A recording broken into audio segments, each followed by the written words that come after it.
যদি টিকটকে আপনার একের অধিক অ্যাকাউন্ট থাকে তাহলে আপনি আপনার জেনুইন অ্যাকাউন্টটা রেখে কিভাবে ফেক অ্যাকাউন্টগুলো আপনি পার্মানেন্টলি ভাবে ডিলিট করতে পারবেন আজকে আমি সেই প্রসেসটা দেখাবো। তা এবছর সম্পূর্ণ নিয়ম নীতি মেনে আপনাকে অ্যাকাউন্টটা পার্মানেন্ট ডিলিট করতে হবে। চলুন সেটা আমি আপনাদেরকে মোবাইল ফোনে দেখাই। ফ্রেন্ডস, টিকটক অ্যাকাউন্টটা ডিলিট করতে চাইলে, পার্মানেন্ট ভাবে ডিলিট করতে চাইলে আপনার ফোন থেকে টিকটক অ্যাপটাতে ক্লিক করে টিকটক অ্যাকাউন্টটা ওপেন করবেন। ওপেন করার পর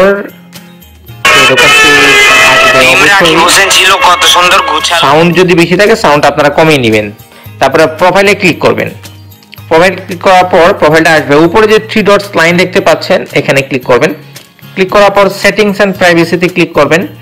তারপর চলে যাবেন সোজাসুজি অ্যাকাউন্টে ক্লিক করার পর সবার নিচে দেখুন deactivate or delete account. Deactivate কিভাবে করতে হয় এর আগের ভিডিওতে আমি দেখিয়েছি, যদি দেখে না থাকেন তো অবশ্যই ভিডিওটা দেখবেন। তো আজকে আমি অ্যাকাউন্টটা পার্মানেন্ট ভাবে ডিলিট করে দিব। তো এর জন্য আমি এখানে ট্যাপ করলাম। ট্যাপ করার পর দেখুন ডিলিট অ্যাকাউন্ট পার্মানেন্টলি সবার নিচে আছে, এখানে আমি ট্যাপ করব। কিন্তু একটা জিনিস মনে রাখবেন, অ্যাকাউন্টটা ডিলিট করার 30 দিন পর্যন্ত অ্যাকাউন্টটাকে লগইন করবেন না। যদি 30 দিনের ভিতরে অ্যাকাউন্টটাকে লগইন করেন তাহলে আবার অ্যাকাউন্টটা আগের মতো হয়ে যাবে। তার জন্য এটাতে আমি ক্লিক করব। ক্লিক করার পর এখানে আপনি একটা রিজন দেখাবেন যে কি কারণে আপনি এই টিকটক অ্যাকাউন্টটা ডিলিট করতে চাচ্ছেন।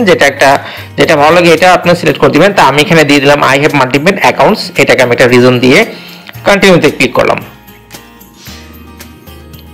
দেন কন্টিনিউতে ক্লিক করার পর দেখুন এখানে ডাউনলোড ইওর টিকটক ডাটা, এই যে রিকোয়েস্ট ডাউনলোড দেখতে পাচ্ছেন, এখান থেকে আপনি টিকটকে যদি কোনো ভিডিও ছবি যদি আপনি আপলোড করে থাকেন তাহলে এইখান থেকে আপনি ওইগুলো আপনি পুনরায় ডাউনলোড করে আপনি পার্মানেন্ট ভাবে এটাকে ডিলিট করতে পারবেন। তো আমার যেহেতু কোনো কিছু আপলোড করা নেই তো আমি সরাসরি চলে গেলাম। আপনার যদি গুরুত্বপূর্ণ কোনো কিছু আপলোড করা থাকে চাইলে আপনাকে ডাউনলোড করার পর এটাকে আপনি ডিলিট করতে পারবেন। তাই আমি এখানে অবশ্যই একটি চিহ্ন দিতে হবে বাই কন্টিনিউ এখানে। তারপর আমি সরাসরি ক্লিক করব কন্টিনিউতে। ক্লিক করার পর এরপর আবার ক্লিক করব কন্টিনিউতে।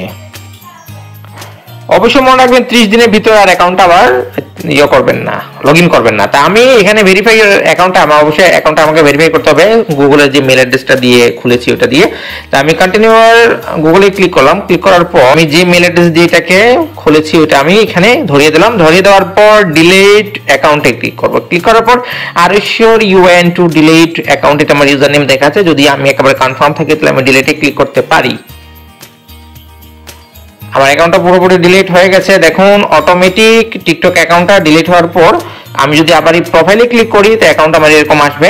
তো 30 দিনের ভিতরে, আমি আবার বলছি 30 দিনের ভিতরে লগইন করবেন না। তা এখানে যে আমার রিপন করে দেখাচ্ছে এই যে ডিলিট চিহ্ন, আমি এটাতে ক্লিক করার পর আমি এটাকে রিমুভ করে দিব।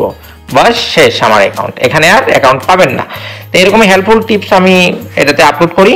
তো চ্যানেলটা সাবস্ক্রাইব করবেন আর কমেন্ট করে জানাবেন ভিডিওটা কেমন লাগলো। Thank you.